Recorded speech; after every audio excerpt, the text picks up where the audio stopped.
everyone, it's Vishapna Sharuk with you and welcome to Magic English.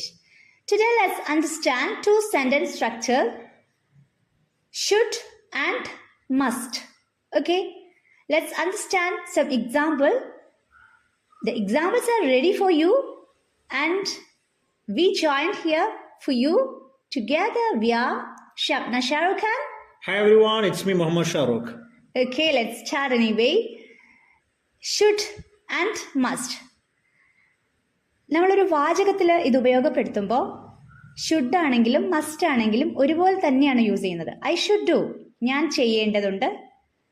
You should do, നീ ചെയ്യേണ്ടതുണ്ട്. They should do, അവർ ചെയ്യേണ്ടതുണ്ട്. We should do, ഞങ്ങൾ ചെയ്യേണ്ടതുണ്ട് എന്നൊക്കെ തന്നെയാണ്. അതുപോലെ തന്നെയാണ് ഷുഡിന് പകരം നമ്മൾക്ക് മസ്റ്റിനെ മാറ്റി പ്രതിഷ്ഠിച്ചാലും അതുപോലെ തന്നെയാണ് അർത്ഥം വരുന്നത്. നേരിയ വ്യത്യാസം എന്താ വെച്ചാൽ ഇച്ചിരി കമ്പൽഷൻ, ഒരു നിർബന്ധം കൂടുതൽ മസ്റ്റിനുണ്ട് എന്നുള്ളതാണ്. രണ്ടും ഒരുപോലെ തന്നെയാണ് നമ്മൾ ഉപയോഗിച്ച് വരുന്നത്. ഷുഡിനേക്കാൾ ഇച്ചിരിയും കൂടെ കമ്പൽഷൻ, ഒരു നിർബന്ധം കൂടുതൽ എന്തിനുണ്ട്? മസ്റ്റിനുണ്ട്. ഓക്കെ, അപ്പോൾ യു മസ്റ്റ് ഡു, നീ നിർബന്ധമായും ചെയ്യേണ്ടതുണ്ട്. ഐ മസ്റ്റ് ഡു, ഞാൻ നിർബന്ധമായും ചെയ്യേണ്ടതുണ്ട്. ദേ മസ്റ്റ് ഡു, അവർ നിർബന്ധമായും ചെയ്യേണ്ടതുണ്ട്. വി മസ്റ്റ് ഡു, നമ്മൾ നിർബന്ധമായും ചെയ്യേണ്ടതുണ്ട്. അങ്ങനെ പറഞ്ഞു പോകും. ഓക്കെ, അപ്പോൾ ഈ ഡൂവിന് പകരം വി വൺ ആണ് ഉപയോഗിക്കുക, വെർബ് വൺ ആണ് ഉപയോഗിക്കുക എന്നുള്ളൊരു മനസ്സിലാക്കലാണ് നിങ്ങൾക്ക് ബേസിക് ആയിട്ട് വേണ്ടത്. അത്രയേ ഉള്ളൂ. ഒരു 5 എക്സാമ്പിൾസ് ഇവിടെ റെഡിയാണ് നിങ്ങൾക്ക് വേണ്ടിയിട്ട്. അപ്പോൾ അതൊന്ന് നമുക്ക് വർക്ക്ഔട്ട് ചെയ്യാം. ബാക്കി നിങ്ങൾ പ്രാക്ടീസ് ചെയ്യുക. കൂടുതൽ എക്സാമ്പിൾസ് കമന്റ് ബോക്സിൽ റൈറ്റ് ഡൗൺ ചെയ്യുക. Okay, let's move. നീ നന്നായി പഠിക്കേണ്ടതുണ്ട്. You should study well. നീ നിർബന്ധമായി നന്നായി പഠിക്കേണ്ടതുണ്ട്. You must study well.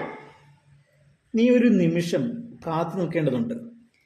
U should wait for a moment. നീ നിർബന്ധമായി ഒരു നിമിഷം കാത്തു നിൽക്കേണ്ടതുണ്ട്. You must wait for a moment. നീ മീറ്റിംഗ് നീട്ടിവെക്കേണ്ടതുണ്ട്. You should put off the meeting. നീ നിർബന്ധമായി മീറ്റിംഗ് നീട്ടിവെക്കേണ്ടതുണ്ട്. You must put off the meeting. നമ്മൾ അവരെ പരിഗണിക്കേണ്ടതുണ്ട്. We should consider them. നമ്മൾ നിർബന്ധമായും അവരെ പരിഗണിക്കേണ്ടതുണ്ട്. We must consider them. അവർ അവനെ അവഗണിക്കേണ്ടതുണ്ട്. They should ignore him. അവർ നിർബന്ധമായും അവനെ അവഗണിക്കേണ്ടതുണ്ട്. They must ignore him. Okay, my dear friends, these are the examples.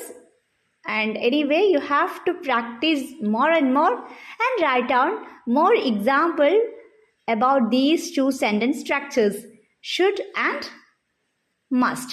And don't forget, after should or must, you have to use verb 1, okay? And you can extend the sentence also. So that's it. Thank you. Have a nice time.